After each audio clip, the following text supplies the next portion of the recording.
So yesterday, I made a video about the gruesome discovery of those 5 aborted babies. And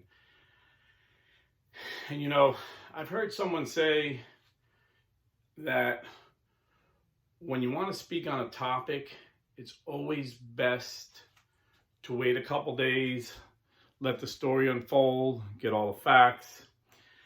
And there's a certain wisdom in that if you're a professional analyst, a writer. But I purposely don't do that in our truck talks. When I'm at work waiting for my first stop to open and I got 10, 20 minutes to kill, I want to give it to you unedited, straight from the heart, my first reaction to a topic I hear or a gruesome picture I see for a couple of reasons. Number one, years ago, I used to train with these ex-Marines in close quarter combat. And we trained in our street clothes, jeans, boots, or jeans and sneakers, whatever you were wearing. And we didn't warm up. And the reason for this was they wanted to keep it as real as possible. And if you're on the street and you get attacked or your family gets attacked, you don't have time to warm up and stretch, and you don't have time to get into a gi or a workout uniform. When we're on the street, we're called. St. Peter tells us to always be ready, in season and out of season, to give a reason for the faith that lies within us. So anything that affects our faith, whether it be abortion, whether it be same-sex marriage, we got to be ready to defend the position of our church. That's one of the reasons. Another reason, I remember years ago when I was a Protestant, I read a guy I used to really like, A.W. Tozier. He probably wrote this 60 years ago, and I would say it's applicable today in Protestant circles. He was a Protestant minister. A.W. Tozier, like 60 years ago, said, "Today, when you hear preachers, all they're doing is slavishly repeating what everybody else is saying, but they're just trying to say it in a new and creative way." So I don't want to get caught in that game where I'm just repeating what I hear. Now, apologetics are apologetics. I'm using the same apologetics Peter Kreeft is using, and he's using the same one St. Thomas Aquinas is using. Who's using it? The way are using the one St. Augustine used. And we're changing them for circumstances, and I'm giving it from like a blue-collar guy perspective. Dr. Kreeft's giving it to you from a scholarly way. So that's different. We're all saying the same thing, but in our own way, to try and make a point, to try and bring souls to Christ. But like on topics and stuff, I like to keep it real, just like I would be talking to a friend, because you guys are my friends. So I gave it straight from the heart yesterday, and today I've learned more about it. I changed nothing. I'm 100% believe what I said yesterday was true and how I feel and what I believe, but more was learned today. But first I got to say there was a comment, and I went to look to give the exact comment, and it wasn't there anymore. Now sometimes people change their mind and they delete comments, and sometimes they tell me they didn't delete it. They accuse me of deleting it, and I'm totally about free speech. I've had people call me the most vile names, and I just leave it up. Sometimes it seems like YouTube takes them down, or I don't know if they do. I'm sure they do some things purposely, and I think sometimes things just, I don't know, disappear. I'm not a tech guy, but it seems like even sometimes my replies I'll put up will disappear. So anyhow, so I don't want to misquote the guy, but he said something similar to the fact is I have to disagree with you. This isn't an American problem. This is a human problem. The problem is sin. I say amen. The problem is sin. It is a human problem. However, it's America's problem. America is the biggest offender, not because we have the most abortion. Communist China has many more than we do. We have our fair share. I think they estimate 1 million a year. We slaughter that many babies a year in America. But the problem is this with America. You see, when the Pilgrims came to Plymouth Rock, they dedicated this land to Jesus Christ. 8 years before them, when the English came to Jamestown, they dedicated this country to Jesus Christ. And 42 years ago, when the first Christians came to America, the Catholic Christians, and into how they pronounce it in Florida, St. Augustine, but they named it after our great St. Augustine, the first city in America. They dedicated America to Jesus Christ. And we pledge in our we pledge allegiance in our pledge to God Almighty. We have it on our money. In God we trust. In return, God has blessed this country. There's no denying. Nobody can deny America is an exceptional country. The greatest country ever known to man. We brought more freedom to more people, more prosperity to more people. And God used America for good. He used America to liberate the Jews from the Nazis. He even had an American president stand up when slavery was commonplace in every corner of the earth, say, if slavery isn't evil, nothing is evil. And hundreds of thousands of free Americans were convicted by God to give their lives to free the slaves. This country is exceptional, not because of our race. No, we're a melting pot of many races. We're exceptional because our system of governance and our dedication to Jesus Christ. He has blessed us beyond any nation has ever been blessed. And in the 1800s, a French politician / philosopher, I believe his name was Alexis Toucault or something like that. My French is not very good, so you can correct me in a comment. But he said this: America is great because America is good. If America ceases to be good, America will cease to be great.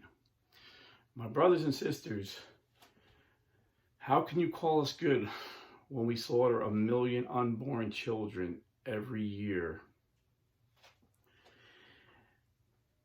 In America, abortion laws are extreme. Do you know there's only 5 other countries besides the United States that allow abortion after the 12th week of pregnancy? And 3 of those countries are Communist China, Communist North Korea, Communist Vietnam. I believe the other 3 countries are Canada, Britain, and the third one escapes me. But even the non-communist countries that allow it after 12 weeks, you have to have a good reason. We have dozens of Democrat-run states that allow abortion for any reason through the entire 9 months of pregnancy.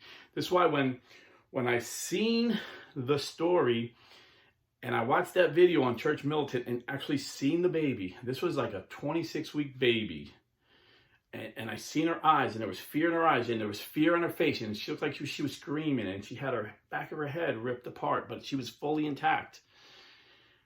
My heart just sank. And I thought to myself, the person who did this is probably not going to get in trouble because it's probably legal. The person who exposed it will probably be arrested. So I Googled that night the abortion law in Washington, D.C. And sure enough, abortion is legal through the entire 9 months. So that 26-week baby that was murdered legally. I live in Orlando, Florida. Arnold Palmer Children's Hospital saves preborn babies as early as 23 weeks. 23 weeks. So when you look at a 26-week baby, it's horrifying. It is horrifying. So our abortion laws are extreme. And the Democrats are screaming their heads off in Florida because our governor wants to pass a law to make it illegal to have abortions past 15 weeks. It's like 4 months. You know how big a 4 month? And Saul Alinsky, the father of American communism, and, President Obama, Hillary Clinton, President Clinton, they had no problem saying that that guy was their mentor. They loved Alinsky, and they follow his rules for radicals. And one of his rules for radicals is this: accuse your opponent of what you are. Get people confused. So the Democrats are always calling us Republicans science deniers, when 60 years ago, or maybe 50 years ago, one of the greatest scientists to ever live, French geneticist Jerome Lejeune, I think is how you pronounce his name, another French name, discovered the Down syndrome gene. And he was a hands-on favorite. Everyone said he's going to get the Nobel Prize for medicine that year. But he wrote a letter to his wife and said, no, I'm not going to get it, because tonight I went against the politics of science. If you haven't realized, science has been politicized for a long time. This, I think, was about 1970. And he proved to the scientific world, and there was no argument, they just didn't want to talk about it. He proved to the scientific world that life begins at conception based on science alone. And he didn't get the Nobel Prize that year because they don't want a guy like that around. Bad for business. And if you don't think they were politicizing science at then, just Google Camel cigarette commercials, and you'll see doctors back there smoking cigarettes, and they'll say 4 out of 5 doctors recommend Camels to their patients. And you'll see a doctor smoking his cigarette saying, you know, I tell patients, if you have anxiety, if you have stress, smoke a Camel. You used to go in doctor's office back then and they'd have cigarettes, you know. I remember when I was a kid going to see grandparents in the hospital and everybody's smoking in the room, and there'd be ashtrays built in the hospital beds. Some of you guys remember that. At the same time, they were calling Jack LaLanne a quack. Jack LaLanne knew it was wrong. He was saying cigarettes are bad for you. Doctors were saying he don't know what he's talking about. He had his little exercise program for the housewives, and doctors said, oh, don't follow it. That's too dangerous. His exercises are too rigorous. Because the scientists from the tobacco companies were paid off, and they were paying off the medical doctors back then. So science has been bought out for a long time. If you don't believe science has become political, just look at that question the recent Supreme Court nominee got. Can you tell me what a woman is? Can you give me a definition of a woman? And she said, I'm not a biologist. And, you know, the useful idiots in the Democrat Party, the latest Pew research study said 88% of Democrats, registered Democrats, said you can't tell a baby's sexual orientation at birth. You can't look at a baby and tell you if it's a boy or a girl. So if you don't think they've already politicized science, you're not paying attention. But another thing they tell you, those rascally Republicans are all racist. They're secret racists. They're all racist. Yet, the Democrats support an organization started by the racist Margaret Sanger, who gave speeches at KKK rallies, who said that Negroes were human weeds that needed to be exterminated. Hillary Clinton said Margaret Sanger was her, she greatly admired Margaret Sanger. Big KKK guy at that time was Senator Robert Byrd, Democrat Senator Robert Byrd, ex-KKK leader. Leader, not just a member, a leader of a KKK. Imagine that being in a party today. If he was in our party, it would be 24/7 news. But they kind of like glossed over that. And then when the Democrats elected him as a Senate Majority Leader in the 90s, the media just ignored that he used to be a KKK leader. When he died and Joe Biden said that, gave his eulogy and said what a saintly man this was, the media ignored that he was a KKK leader. And Margaret Sanger, the organization that she started, it's called Planned Parenthood, or as my African American friends call it, Klan Parenthood. And they call it Planned Parenthood because Margaret Sanger said the purpose of these clinics were to exterminate the Negro race. And she said, let's put them in black neighborhoods. Until this day, 90% of Planned Parenthood clinics are in African American neighborhoods. And have they accomplished their goal? Well, in New York City last year, and many cities across the nation, more black babies were aborted than born. The black population in America is the only minority group that's going down in population. The Asian population is rising, the Hispanic population is rising, but the African American community, the population is going down. At one point in my life, 18% of Americans were African American. Today, it's like 12%. So these people that rise to power on the bodies of dead babies hate the African American community, yet they get their vote because the media is on their side, covering their sins. So think about that the next time you are buying or selling real estate, and go to realestateforlife.org, because this is a pro-life real estate business, and you'll only get a pro-life realtor. Now, if you're doing any other kind of business, ask. If you're going to a doctor, ask. Let the world know that we will not compromise our faith in business, in medicine. Let it be known, if you go woke, you'll go broke. These sounds like corny cliches, and it may sound, weird. I'm promoting a business, but this is how we got to fight them. We got to fight them with our dollars.